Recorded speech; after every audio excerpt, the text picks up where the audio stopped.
Hey, welcome back, knife nerds and everyday care people. It's the Big Canucker here, and I just wanted to say we'll go a little bit of a state of the channel.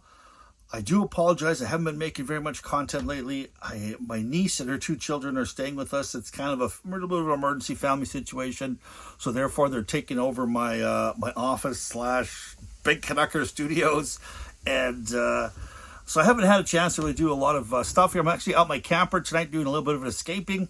I'm way out in the campsite. We've got some internet out here now, so I'm able to do a little bit of content out here. And so I've got a little bit of peace and quiet, so we're going to do that here. Now, please bear with me. Once we get the whole home situation situated, we'll be back to making 2, 3, 4 videos a week. And I have got some stuff that I'm so excited to show you guys, just chomping at the bit. Now, one of the things here that I want to talk about is one of our viewers here, Don, was really surprised that the McNeese Mac 2 3.5 took over as my favorite EDC carry. Spyderco wasn't it, and he was a little bit surprised about that. And I got to say, surprise MFer. There's a new Spyderco, there's a new sheriff in town, and it's this, the Spyderco Manix 2 in 15V. And I got to say, holy cow, I forgot how good of a knife this was.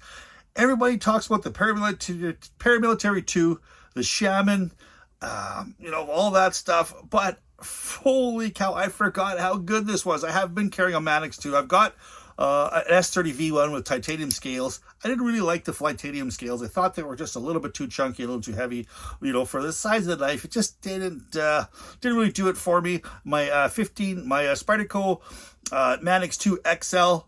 Love that knife. One of my favorite knives. Just don't carry it a whole lot. It's a little bit murdery looking, a little bit huge. So I decided to give this 15V. I've heard some really good things about this. And one of the things about this steel is it will cut forever. This is a steel that was developed by a knife maker, Big Brown Bear, or Sean Houston. He loves working with 15V. And he's actually the gentleman who really worked with this for the last 14 years, finding out a heat treatment for it that works and adds the toughness to it, because this is a tool steel, and if it gets a little bit too hard, I think this is harder at around 64 Rockwell if I'm not mistaken. Once you start to get up that 64, 65, you start to get a little bit brittle, the steel, your edge chips out, you're just not getting that toughness or that strength to it. But he seems to have found a really good workaround that, and Spyderco said, hey, let's give it a go, and it is crushing the competition for edge holding out there.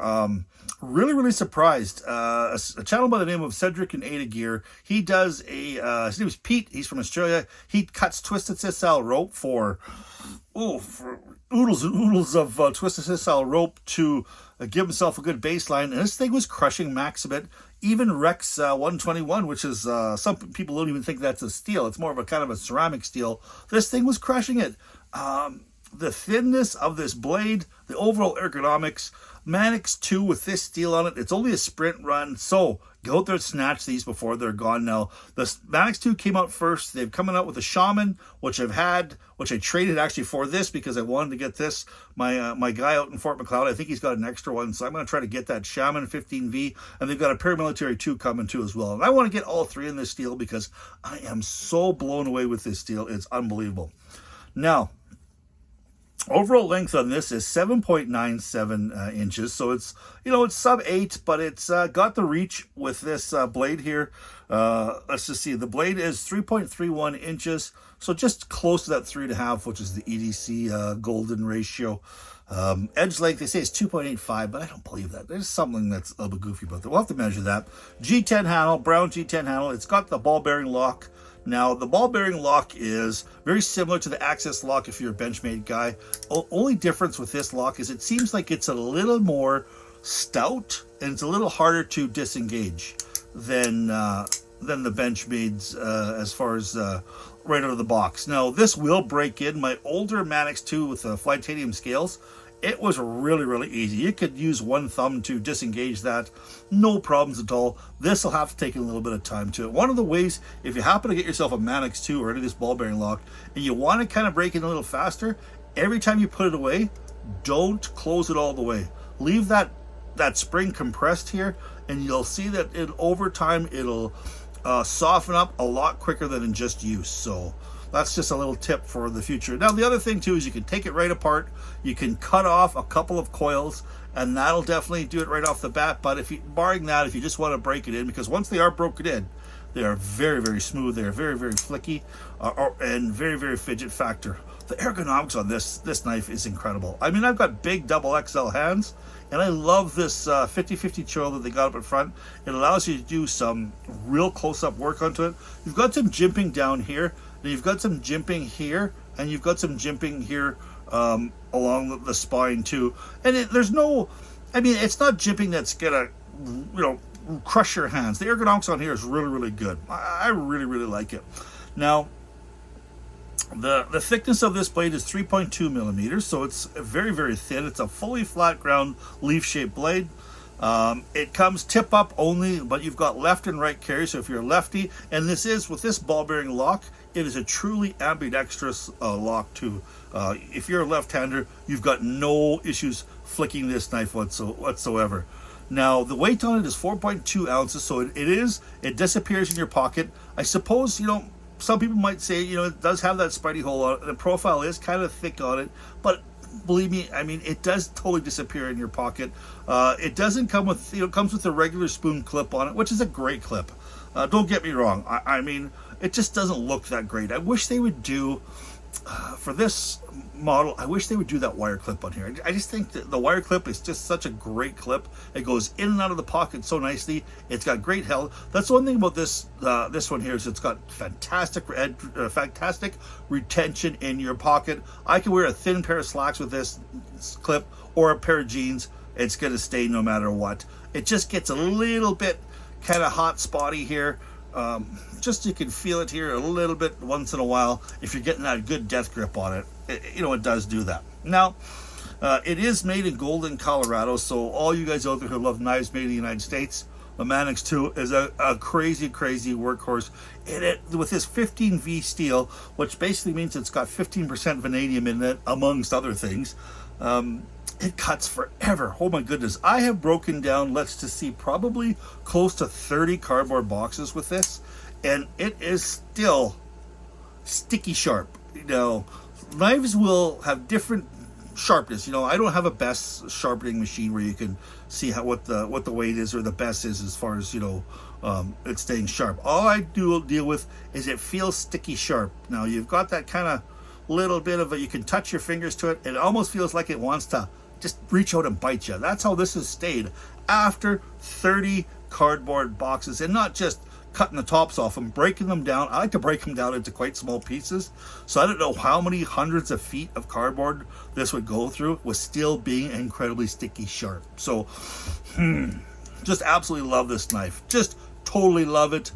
I'm really, really surprised at how much this kicked so many things out of my pocket, including the Mac 2. I mean, the Mac 2, I love that knife, loved it. And I got this, and it just caught me by surprise that when I'd reached over my night table, I'd go to grab the Mac 2, and I'd reach over and I'd grab this, and I'd stick it in my pocket, and just because it was just, man, it was just such a great carry. Now, before we sign off, I got a couple other things to show you that are quite nice. This here's a little bit of a sneak peek. I've got this here. Oh, I love this knife too. This is I think it's called an Exciton box. It is a button lock. It's got a Zerk collar on it. It's not an integral, but it's got this kind of integral carbon fiber back on it. Just a gorgeous, gorgeous knife. Flipper.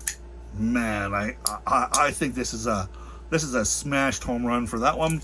Another one that I've got that I've wanted to have for such a long time. Ta-da! A ZT-0850. This is a little bit of an older knife, but it's kind of, I do believe this is a Sinkovich Todd Rexford designed collaboration with ZT, and I gotta say, I love this knife too. I just got this the other day, so I've been carrying this the last little bit. My only thing that I didn't really kind of notice right off the bat is No lanyard hole. Damn it. And you know how much the Big Canucker loves this lanyard hole. If this wasn't such a nice knife, I might drill a freaking hole through it just to put one in there. But I got to figure something out. I've been kind of thinking of a design to do a clip lanyard hole, kind of a combo thing. So hopefully stay tuned with that. I've been doing a little bit of designing in my head. I finally got on some paper. I've got some machinist buddies. Hopefully I can make one, and maybe I'll make some more. But that's just a little bit of kind of what we've got coming up on the channel. Another thing here too, we're not going to just stick with the knives. We've got this. This here happens to be an X-ray in the palm of your hand. This is a Olight Marauder, mini Marauder. This thing, the luminosity on this thing is incredible. I mean, if I were to take this and, put it in my back, you can see my heart. You can see it beating. It's incredible what they can do in such a small package. But I guess that's what my wife says too there.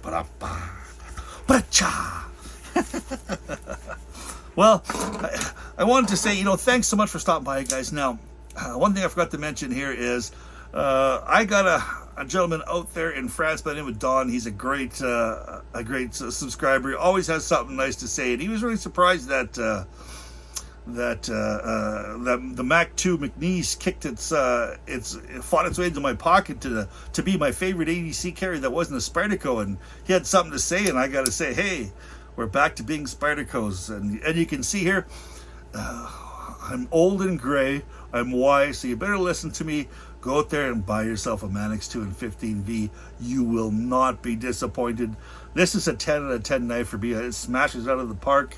Sean, buddy, if you ever come to Canada, you're welcome to crash in the Big Canucker's spare room.